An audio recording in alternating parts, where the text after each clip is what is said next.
Well, hi, and welcome to an episode of Kristel Knits in the car. I am clearly in my car, and my daughter is at tap, jazz and ballet. I've got an hour and a half of sitting here in my car, so I figured, when else am I going to have an hour and a half of uninterrupted time? I might as well jump on here and talk about my knitting. I don't think this is always going to work because sometimes if it's windy or raining, the sound in here is going to be awful. But if it can work and I can do this, I can give it a go, right? All right, first things first, my name is Kristel of Kristel Knits. You have found the Kristel Knits knitting journal, vlog, podcast. I don't even know what these are called anymore because it doesn't really feel like a video log, but a vlog, it doesn't feel like a podcast because I'm pretty sure those are normally just voices. Is there such a thing as a video podcast? Because that's kind of what it feels like. I would like to pay my respects to the traditional owners of the land. I pay my respects to elders past, present and emerging. I am coming to you from southeast Melbourne on the land of the Bunurong people. It is Aboriginal land, always was and always will be. My pronouns are she, her. I am a primary school teacher. I'm currently teaching grade 4. I'm a mum of 2. I have 2 dogs, 1 cat, a loving husband whom I just celebrated 10 years of marriage with, and a love of books and knitting and just crafty things in general, I guess. So you found me. I'm so thankful to have you here. Let's get started on the knitting content.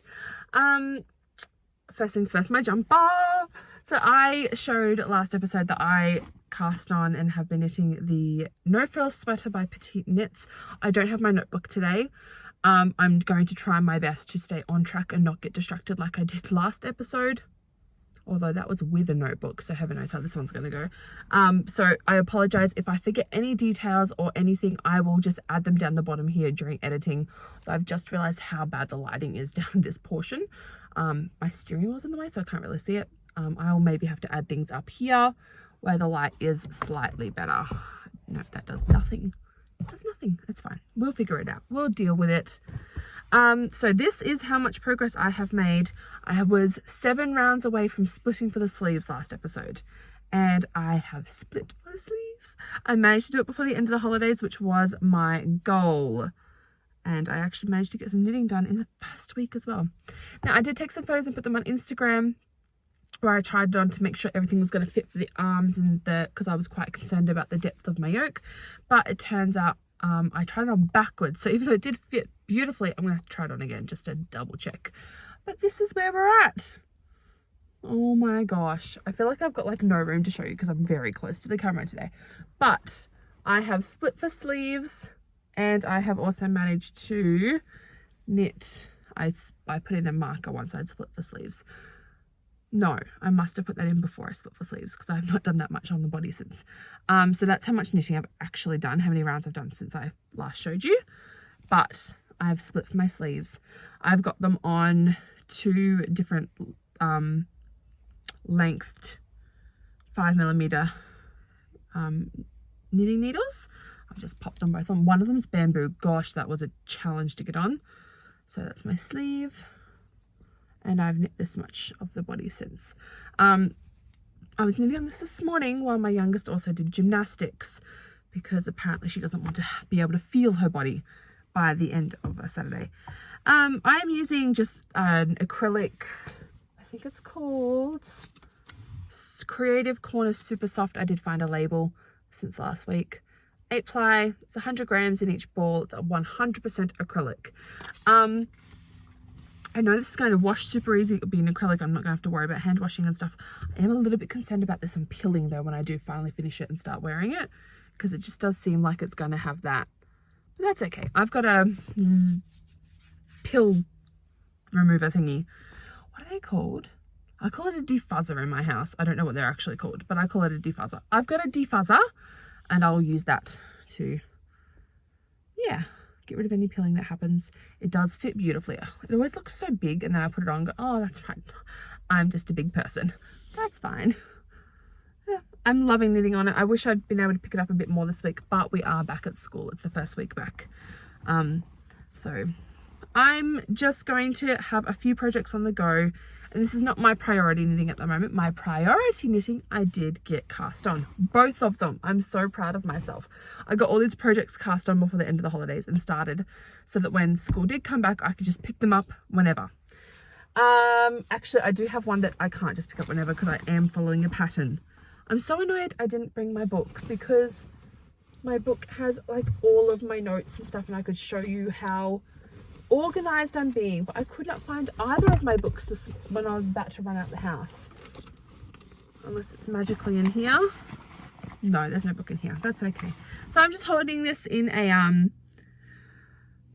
handmade bag that was gifted to me in a yarn swap that I did. Chelsea does the most amazing things and I absolutely love. She was one of my favorite yarn swap partners. So I am making the On The Go rules. They are by, I can tell you this because I did remember to bring my Kindle with my patterns. They are by, hold on, it's probably still on here because it was the last thing I had open. This is by, let me have a look-see. On The Go rules. It's not going to give me any details about who the pattern's by though. That's weird. I'll have to pop it down here at the bottom. But yes, it's called On The Go rules. It is a free pattern on Ravelry. They're knit from the bottom up. So you knit a leg and you do your cuff, you do decreases, then increases, and then you leave it sitting on a longer set of needles because I'm knitting this on the recommended size, which is 5.5mm needles. Is that correct? Yes, I decided to use the recommended size for this one just because I figured if the sizing wasn't right, I just knit the next size up. So that's one leg. And then you do the exact same thing. Like I used a shorter set to knit this leg and you transfer it to the longer one and then you do the second leg. And then I'm so stuck on the next part because according to the pattern, once I've got both legs on here, I then just start like knitting in the round. It like makes my eye twitch because I'm not one of those, I have a very visual brain, but I'm not one of those that when I'm knitting, I can visualize how it's going to look from what's written in the pattern. And this has no pictures. So I'm just going on blind faith here. But how cute is the yarn? It looks so beautiful. Like, oh, kind of wish I still had a baby. I don't wish I still had a baby. Kind of wish I still had somebody to dress up in this stuff. But it's fine. My hairdresser will just have to send me photos. So this is in the Lion brand Retweed. It's recycled tweed. It is 40% wool, 20% polyester, 20% acrylic, machine washable and dryable. Very important for baby knits. And it is in the colorway Fudge. Oh yeah, Fudge. There you go. I mentioned, stop. Where's my light gone? There we go. Blurry, but hey, we got the light right. I mentioned in the last episode that I've had it sitting there for a really long time, planning on making some slouchy baskets, which I never actually ended up making. And I can't keep knitting on this because I don't know if I'm up to an increase round or a knit round because I don't have my notebook. It's the problem with being like a person that writes things down. It involves leaving your brain behind if you leave the book behind. So I don't think they're going to take me much longer because once I've done the leg and join them together, you just do the hips and the rise. And then I have to do like the bib section and the back and then do the straps and it's done. So not a lot left to go on that. I should really just sit down and try and knock it out in like a week so it's done because my big project, I'm already a week down. I've only got 10 weeks left until I see her and I have to give her these things. So my big one that I'm making for her is in my stitch bag. And I decided to just cast on 165 stitches and make a seed stitch blanket. So that's what that looks like. It is so nice to touch. It's very, very soft. I ended up just doing an order from Spotlight. I think I unpacked it with you guys last episode, and just got the Vera Moda Harris in the colorway Dill. This is also really soft, like just, and machine washable as well, which is important. I just wanted it to be something soft that you could just throw onto the ground or over a pram or anything like that. And I do love a seed stitch, so I just love the texture, but also how pretty it looks with this colors in the yarn with that white going through it. I've got a woody stitch marker on there. I'll move that now. That's how much I got done in one day. I like to keep track and keep myself motivated. I'll move it now so I can show you next week how much I get done. I better get cracking on it so I can actually have some progress to show you. I suppose I don't have to do this every week. I could probably do it every second week. But I'll wait and see how much progress I get done. So I'm just keeping all that together. I've got every ball in here because I have a feeling I'm going to just knit until I run out of yarn, because I don't really want to have any leftovers of this. So I'll try my hardest not to have leftovers. I feel like I'm talking really fast. I apologize. I just love knitting.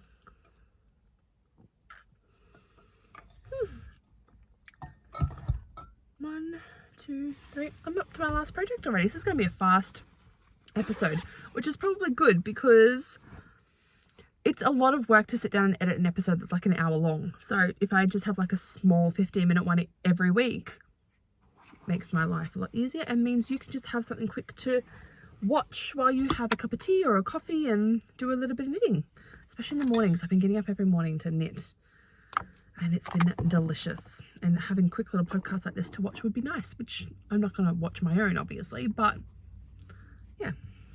Alright, I also recast on a blanket for Archer. This is my husband's boss's little boy.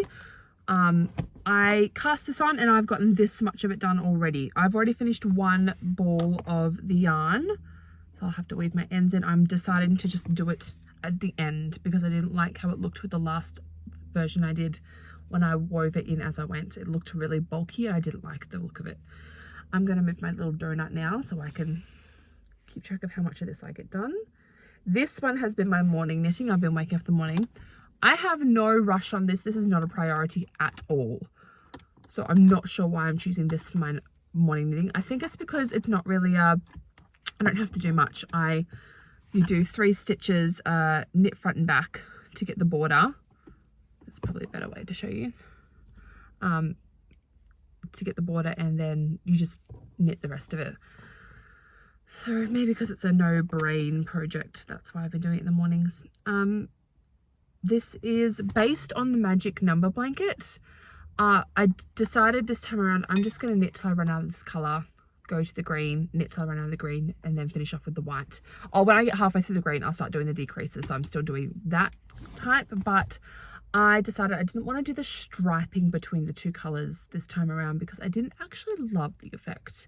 If I had colors that were more flowy, absolutely, but because the color change is so blocky, I think I'll just keep it in solid stripes instead of like solid blocks instead of adding stripes in there, because it just seemed like a bit unnecessary, but like clunky, I guess. I don't know, it just didn't lend itself nicely to the color choices that I have. If I had more similar colors I would absolutely do like a striped fade type thing, but not with these ones. So I'm just keeping that in a bag by Lovely Little Yarns. I love their bags, they're absolutely divine. And just this is being knit on 4mm needles with Bellissimo 8. Bellissimo 8. This is the beige. I also have a sage and a white, but I don't have them in the bag with me. I still have this much and this much left of the beige, so I've got ages to go until I'm on the sage. So I'm not really concerned about keeping all of them with me at the moment. I might actually, I'm not going to knit on this because like I said, it's not a priority. I might knit on Emily's seed stitch blanket for her little bubba while I chat to you about a bit of life stuff, because that's where we're up to, which is kind of nice. And I can also talk to you about my reading. I haven't done, no, I lie, I have been reading.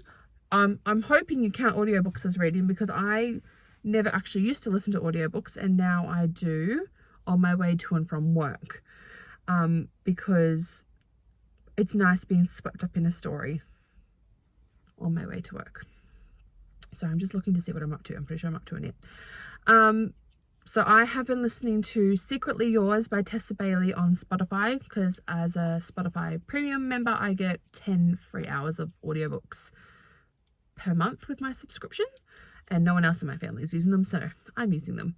And 10 hours doesn't seem like long, considering a book is normally about, I want to say 8 hours of reading out loud, but only doing 20 minutes, 25 minutes here and there on the way to and from work every day. Sorry, so it's 20 minutes there, 25 minutes home. It's going to take me ages to reach those 10 hours. So I'm enjoying the book so far. The problem is I listen to it on the way to and from work during the week, and then the weekend hits and I don't listen to it, because if I'm in the car on the weekend, I have my kids with me. I'm not listening to these books with my kids in the car, because that would be highly inappropriate. Especially with my little one that likes to be the swearing police. There are swear words, and she would not be impressed that I am listening to them in an audiobook. So I get to the weekend and I have to fight the urge to jump on Amazon and order the paperback to be delivered tomorrow, because I want to keep reading the book. I've got plenty of books on my shelves that I haven't read. We established this last episode, so I should just read those over the weekend and leave the audiobook for during the week, because I don't get a chance to physically pick up a book. Obviously, I haven't used my Kindle to read anything, because the last thing I opened was a pattern. I did read a book, though, on the last weekend of the holidays, I think. Just, take my holiday total up to 5, because why not? Or did I just download one? Oh, I downloaded 2. I was on Instagram just doing my nightly scroll, and I saw an excerpt from a book that made me go, oh, I wonder if I can get that on Kindle Unlimited. And it's by Jennifer J. Hoffman. There's Veil of Fate and For Mist and Tar. So the light's going to make it really difficult to see this. That's For Mist and Tar, Veil of Fate. I decided to get both. Ignore all the Beauty and the Beast ones down here. That's just, I'm trying to read as many Beauty and the Beast retellings as I can. That's why there's a half-naked person. And I've only just started. I'm literally 7% into For Mist and Tar, and I'm excited to get to it all, because the style of writing seemed right up my alley. I do tend to read lighter, fluffier romance standalone books when I'm on a teaching term, because holidays are for me to dive into my epic novels and my sagas and all that stuff that go for 7 or 8 books. During the school term, I don't always have the brain capacity for epic novels, so lighter, fluffier it is, because who doesn't love a bit of escapism from the real world into that reality? It's a ton of fun. I love the world building and the characters in most books. If it's done well, then yes, I love it. My eldest daughter, actually started reading a book last night as well that she wanted me to read, so I'm waiting for her to finish, and then I'll get to read that. So I'm looking forward. I love that she's at the age now where she can recommend books to me and I recommend books to her. She's only 9, mind you. I try not to recommend books that have basically themes and things that I have to explain to her. I don't mind if it has romance references, because she's 9. I mean, she's shown no interest whatsoever. She's more interested in being people's friends than anything else.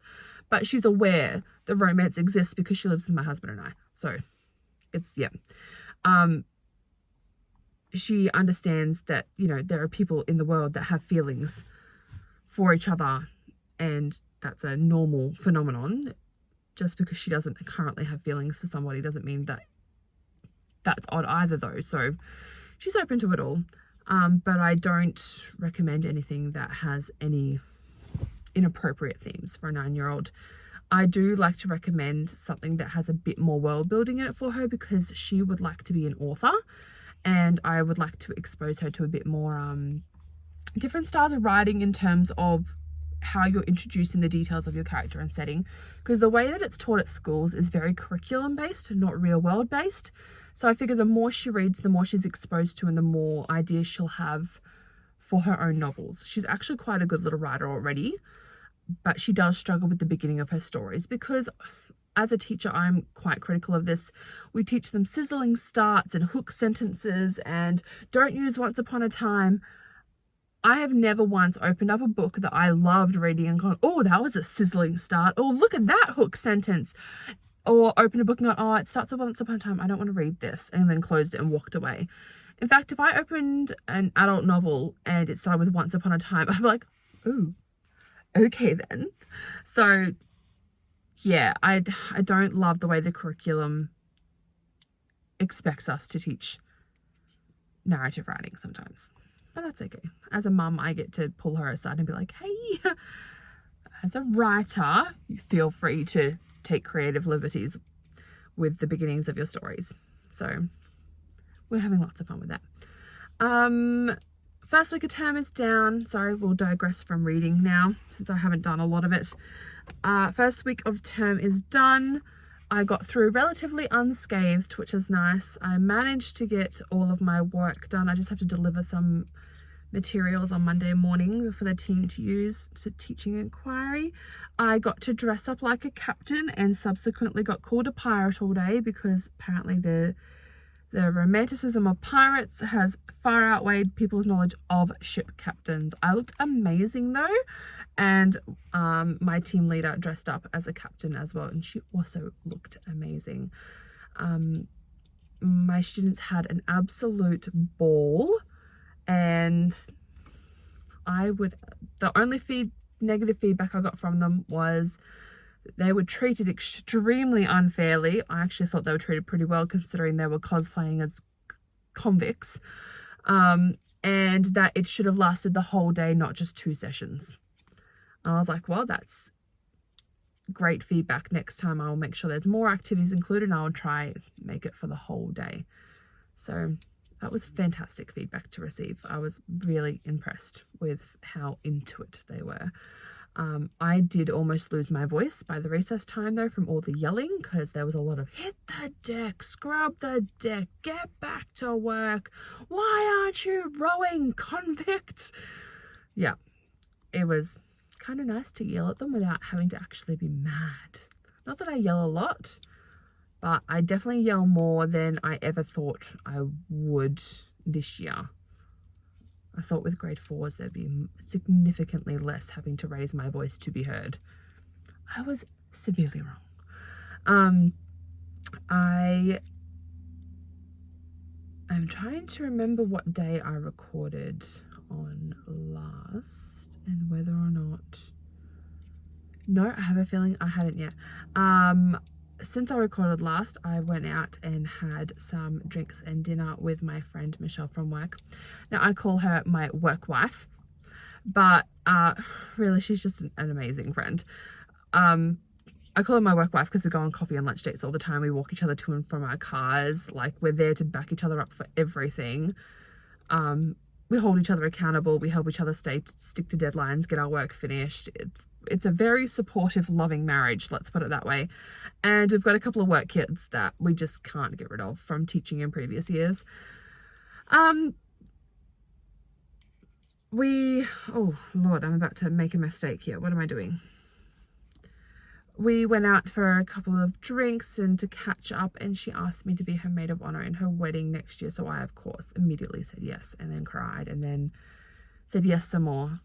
And yeah, so I'm trying to decide, because she's getting married in May and I'm worried it's going to be a little bit cold. I'm trying to decide if I try and find a really stunning like lace shawl pattern to knit for her as a surprise for her wedding day. So if you have any recommendations or thoughts or feelings about that whole idea, please leave a comment, let me know. I would love some suggestions, or even if you think it's a really bad idea, just let me know. I think as a bride, if I'd been married in the cooler weather, I would have loved the idea of being gifted something if it had like no expectation I had to use it, just in case. Which is exactly what it'd be for me. I would have zero expectation of her to use it. I would you know, it's there for a just in cases type thing. So, yeah, even if I wasn't a maid or not, I probably would have tried to do this for her, because May is cold sometimes. It's only April now, and I am in all of my knits already. It's freezing. My students don't understand, like, how are you in jumpers already? I'm like, it's cold. It is so cold. I'm freezing. So yeah, please let me know. I did look at quite a few of the knits by Chantel. I'll put her handle here because I've forgotten it for a second. They weren't quite right for what I was looking for. I don't want her to have to put her arms into anything. I literally just want it to be like a wrapped shawl thing, not a put your sleeves in, or have to go over the head or mess with hair or anything like that. So yeah, something really pretty would be nice. Preferably like lace weight that I could just do in a really light yarn to go with whatever it is she ends up wearing, because who knows. So that's exciting news. I've already mentioned that my youngest did gymnastics this morning. She went for a trial and fell in love with it. I ended up paying the fees right then and there on the spot, bought her gymnastics bag. She is going gung-ho, and I have my first ever soccer match for my eldest tomorrow. She went to her under 10s training on Thursday night, and yeah, we're playing in our first match on Sunday, so that's exciting. I am definitely going to take my knitting, because it's going to be an hour of sitting there, well, hopefully sitting there watching kids run around after a soccer ball. Some of them know what they're doing, others are just there to have a good time, and I'm here for it. But yeah, definitely need something to do with my hands, otherwise I'm just going to want to eat the whole time, or worse, like scream things at the kids while they're playing. I just, wow, like encouragement, not bad things, like, geez, they're kids, I'm not that kind of parent. But yeah, yep. That's all I have to talk to you about today. That was actually longer than I thought it was going to be, but I think half an hour is just about nice. I've got to go back and do a couple of editing bits and pieces, because I had a couple of doors slamming and other bits and pieces that I'll cut out. But other than that, this was lovely, and I can't wait to do it with you again next week, weather permitting. If you liked the format of being here in my car with me, let me know, please. Thank you for spending time with me, and I hope you enjoy the rest of your weekend, or whenever it is you decide to watch this. I will see you next week. Bye.